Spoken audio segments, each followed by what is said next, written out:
So I spoke to the bookkeeper, and the allegations are really serious. And this conversation had so many twists and turns. I'm not even sure where to begin. This is going to be a few videos because there were a lot of questions that got answered, but it ultimately just raised more questions. And I don't know how this is going to turn out. It's not good. It's not good. She gives me a call. I pick up.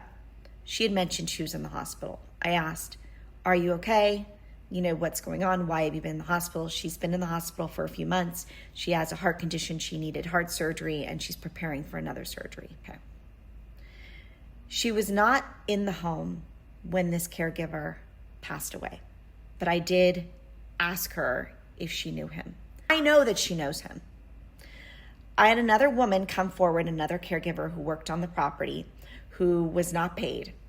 And she was working in the home, and she told me in her witness statement that this woman and the man who died, they were living together in the downstairs bedroom, and they were together. But I wanted to see what she would say about it. And she said, "I've been having a hard time." She's like, this was my partner, this was my boyfriend, my best friend, and he's passed away. And she said this was not an accident, and that she was contacted by the police and told she should not go back to the property because it is not safe, and they are investigating what happened to him. So it appears that they do not believe that this was self-induced.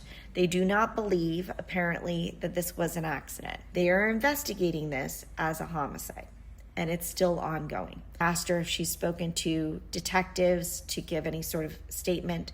She said not yet because she's been in the hospital and she's had surgery. And I told her that I have several neighbors who came forward and shared information. This caregiver said that he was being drugged. And she said, yes, he was. And she said, and I believe that I know who did it. And I asked her who, and she said, this woman, she gave me the woman's name. This is the woman the day after this man passed away that was running down the street screaming, pushing a stroller. That woman allegedly confessed to her that she slipped him something. And she believes that it was at the behest of the tenant.